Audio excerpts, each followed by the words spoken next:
Welcome in, everybody. Ready for another deep dive. Today, we're tackling Bitcoin, but through a pretty interesting lens, the Winklevoss twins. Ah, the Winklevoss twins. Most people probably know them from that whole Facebook thing with Zuckerberg, right? Right, exactly. But this time, we're going way beyond that. We're using the book Bitcoin Billionaires by Ben Mezrich, and it takes us deep into their journey to becoming, well, Bitcoin billionaires. Yeah, it's wild. I mean, from Olympic rowers to suing Mark Zuckerberg to like major players in Bitcoin, it's not the path you'd expect. Definitely not. And what's really fascinating is how their experiences, like with Facebook and traditional finance, actually kind of set them up to embrace this whole new world of like decentralized finance. It's a great point. The book really challenges that image a lot of people have of them, not just the guys who sued Zuckerberg. Totally. So we're going to dig into all of that. Their early passion for tech, how their family influenced their work ethic, and like the key moments that got them interested in Bitcoin. It's a story that I think a lot of people will find surprising, for sure. Okay, so first things first. These guys weren't just like jocks, right? I mean, they were coding websites at 13. They even had their own web design business in high school. Yeah, and they really wanted to major in computer science at Harvard, but rowing took up so much time. There's a far cry from that dumb jock stereotype that kind of stuck after the Facebook lawsuit, right? Absolutely, and I think you can see how their upbringing really played a big role in their drive. Their father, Howard Winklevoss, he was a successful entrepreneur himself, taught them a lot about work ethic. Right. And their mom, Carol, was all about honesty and integrity, values that would like guide them through some pretty rough times. Which is interesting because you see how those values get like put to the test during those legal battles with Zuckerberg and then how they shape their approach to Bitcoin. It's all connected. Okay, so their journey to Bitcoin really kicks off with a turning point. They're on vacation in Ibiza after that Facebook settlement, right? Feeling kind of disillusioned with Silicon Valley. And they bump into this guy, David Azar, who introduces them to Bitcoin. Can you imagine trying to understand Bitcoin back then? In 2012, it was like, what even is this thing? Yeah, like this new weird technology. Most people probably thought it was just some internet fad. They were skeptical at first, right? I mean, wouldn't you be? Totally. But Azar, he explains how Bitcoin is this decentralized system, free from banks, free from governments. It's like the opposite of everything they'd been dealing with. Right. And this idea really resonates with the twins, especially after what happened with Facebook and like the limitations they were seeing with traditional finance. And it's funny because right before this trip, Tyler had his wallet stolen at a gas station. And they were already having issues with these slow, expensive bank transfers for their villa in Ibiza. Like it all just kind of clicked for them. Azar called it money as a social network, which, given their history, must have been intriguing, to say the least. Oh, yeah, for sure. So, okay, they're intrigued. But how do they go from there to actually investing millions in Bitcoin? This wasn't just like, throwing some spare change at it. Not at all. They were super methodical about it. Before investing anything, they did their homework, like serious research, talking to experts, people like Charlie Shrem, the founder of BitInstant, and Eric Voorhees, a big Bitcoin advocate. So they were getting a crash course in Bitcoin for the people who were building it. Exactly. And I think these meetings gave them this glimpse into like the amazing potential of Bitcoin, but also the chaos of it all. Like it was the Wild West back then. Yeah. Like that whole story about Mt. Gox. Yeah. It was the biggest Bitcoin exchange at the time, and it was run by this guy who used to like host cat videos on YouTube. It was crazy. Millions of dollars in Bitcoin, and the whole thing is super fragile. So the twins are seeing both sides of the coin here, right? The potential and the huge risks. Definitely. And then you've got Charlie Shrem himself. He's like this young, energetic Bitcoin evangelist, right? Running BitInstant, which was one of the first companies that let you easily buy Bitcoin with cash. But he was operating in this legal gray area, which eventually landed him in prison, right? Right, which I think underscores just how risky this all was. I mean, the twins are seeing both the promise of this revolutionary technology and the very real dangers that came with it. Yeah, for sure. So they decide to invest $11 million, a huge amount of money, especially back then. It shows you how much they believed in it. But they also knew they had to protect their investment, so they did some pretty wild things. Like what? They created these things called paper wallets, basically printing out their Bitcoin keys offline to avoid hacking. They even smashed computers and hard drives to make sure their private keys were totally gone. Wow, talk about taking security seriously. It's a stark contrast to what happened with Facebook, right? Where they felt betrayed by that system. With Bitcoin, they were in control, relying on cryptography and decentralization, not on any single institution. It's like they were taking their destiny into their own hands. And this is just the beginning. They weren't content to just sit back and watch their investment grow.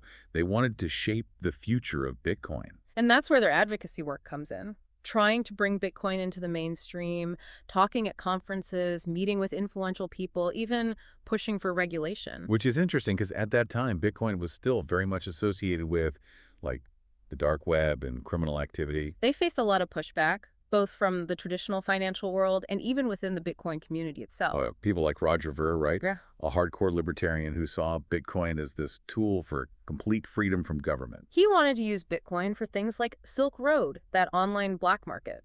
Very different vision from the twins who believed in responsible regulation and working within the system. It highlights this, like, ideological battle within Bitcoin, right?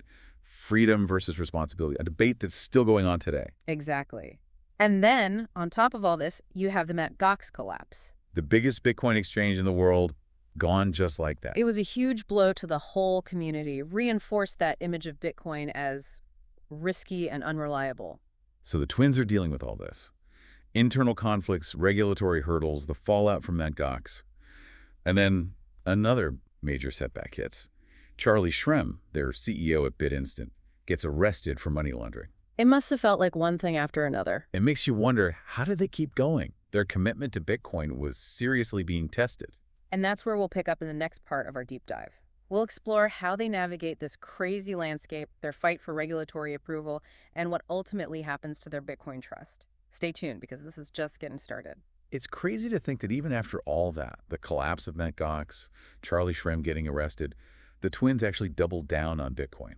Yeah, it's almost like those setbacks made them even more convinced, like they realized, okay, for this thing to really work, it can't stay in this, like, Wild West phase. So they start pushing for regulation. Yeah. That seems kind of counterintuitive, right? Mm-hmm. Bitcoin's all about freedom from those systems. It is interesting, but I think they understood that for Bitcoin to be taken seriously, to actually become mainstream, it needed some rules, some structure. So they focused on New York, right? It was becoming this hub for, like, fintech and all that. Yeah, and they ended up testifying at these big hearings held by the New York State Department of Financial Services. These hearings were a big deal, right? Like, trying to figure out how to regulate this whole new world of virtual currencies. Huge. And the atmosphere was tense. You had regulators worried about all the risks, lawmakers freaking out about illegal stuff, and then the Bitcoin folks fighting for their right to innovate. So the twins are right in the middle of all this, trying to, like, bridge the gap between these two worlds. Yeah, and their testimony was really powerful. They compared Bitcoin to early innovations like the automobile, saying, look, new technologies always face resistance at first. Right, like people were scared of cards at first, too. Exactly. They were arguing for a balanced approach, Protect consumers, prevent crime, but don't kill innovation in the process. It's a tough line to walk, for sure. And they actually used their own experiences with Facebook and the banks to make their point. They said, look, those systems, the ones built on trust, they failed us. Bitcoin's different. It was a smart move. Mm-hmm. It showed they understood the problems with the old ways and how Bitcoin offered a potential solution. And those hearings, they were a turning point, not just for the twins, but for Bitcoin itself. It brought this whole debate about regulation into the spotlight. And what came out of it? The BitLicense, a whole regulatory framework for virtual currency businesses in New York. It was controversial. Some people said it was too restrictive, but it was a landmark moment. New York became, like, a legitimate player in the Bitcoin world. And while all this is happening, there's this other side of the story. Remember Charlie Shrem, the BitInstant guy? He ends up pleading guilty to charges connected to Silk Road and goes to prison. It's a reminder that this whole thing, this Bitcoin revolution, wasn't without its casualties. Exactly. Like, even with the best intentions, the early days were just so risky, so chaotic. It's easy to get caught up in it. So Shrem's story takes a dark turn. But the twins, they're still pushing for their Bitcoin trust, Coin N, to get approved by the SEC. And that was another long, tough battle, rejection after rejection. The SEC, they're notoriously slow and cautious, especially with something as new and volatile as Bitcoin. It's like these two worlds colliding. The fast-paced, constantly changing world of tech and the slow, bureaucratic world of government. And on top of that, the Bitcoin market is going crazy. Huge price swings driven by speculation, rumors, everything. Can you imagine trying to convince the SEC to approve something based on that? It must have been frustrating. But to their credit, the twins never gave up. They truly believed in Bitcoin, not just as an investment, but as something that could change the world. Yeah, they talked about empowering individuals, creating more transparency, a fairer financial system. And it wasn't just about money, it was about power. Shifting power away from these huge institutions and back to the people. Meanwhile, Mark Zuckerberg, their old rival, Mm-hmm. he's starting to face his own problems. Facebook is getting hit with all these scandals, privacy issues, election meddling, all that stuff. It's almost poetic, right? The twins, who were once seen as the victims, are now advocating for this more decentralized, responsible approach to technology. While Zuckerberg, the supposed winner, is dealing with the consequences of his centralized empire. It makes you think maybe the twins ended up on the right side of history, even if it took a while to get there. It's a good point. So after years of fighting, they finally get a huge win. 2017, the SEC approves Coin, their Bitcoin trust. It was massive. It opened the door for institutional investors, gave Bitcoin more legitimacy, really changed the game. So in a way, they kind of won in the end. They achieved what they set out to do, even though it was a long, difficult road. And the crazy thing is, their story is far from over. But it really highlights the power of belief, of resilience, of not giving up on your vision, even when things get tough. Their journey is a reminder that sometimes the underdogs, the ones who are willing to challenge the system, they end up shaping the future. And that's something worth remembering as we navigate this world of rapidly changing technology and try to figure out what it all means for us. It's 2017, and the twins are still stuck in this back and forth with the SEC trying to get their Bitcoin trust approved. It's Coin in. Yep, Korean in. And it really shows you the clash between Silicon Valley time and, well, government time. It's like Bitcoin moves at the speed of light and the SEC is still using dial-up, right? Something like that. And remember, this is all happening while Bitcoin itself is just going nuts. The price is up, it's down, it's all over the place. I mean, I get why the SEC would be hesitant. It's like, how do you regulate something that's so unpredictable? It's a good point. But the twins, they never waver. It's almost like their rowing background, you know? They just kept pushing no matter what. And they even take this trip to Burning Man, right? In the middle of all this. Yeah, that always struck me as interesting. Here they are fighting for the future of finance, and they decide to go hang out in the desert with a bunch of artists and techies. Maybe they needed a break, some perspective. Or Yeah. maybe they were just looking for inspiration. Who knows? But they actually run into Dustin Moskovitz there. Remember him? Another Facebook co-founder. Yeah, and someone who was right there with them during those early Facebook battles.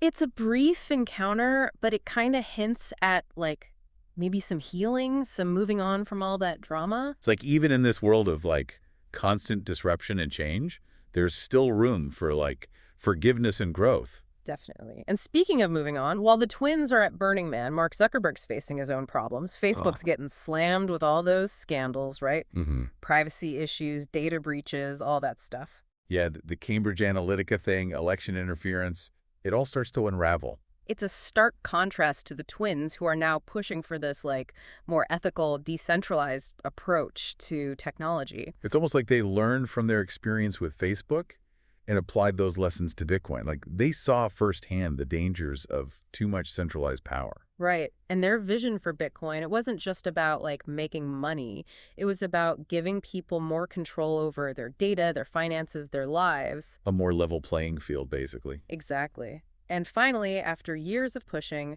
they get their big win. The SEC approves Coin, their Bitcoin trust. 2017, a huge moment. It was a game changer, right? Yeah. Suddenly, big institutional investors could get involved in Bitcoin. It became more legitimate. Totally. And it cemented the twins' status as pioneers, visionaries who helped shape the future of this whole new industry. It's funny because they were initially seen as the losers in that whole Facebook thing. Mm-hmm. But in the long run, maybe they ended up on the right path. Yeah. It's a good question, right? Did their experience with Facebook, with feeling like the system was rigged against them, did that make them more receptive to Bitcoin's promise of something different? And here we are today, years later, and Bitcoin's still going strong. It's had its ups and downs, but it's clear that the twins were onto something big. Their story, it's a reminder that sometimes the people who get pushed aside, the ones who are willing to challenge the status quo, they're the ones who end up changing the world.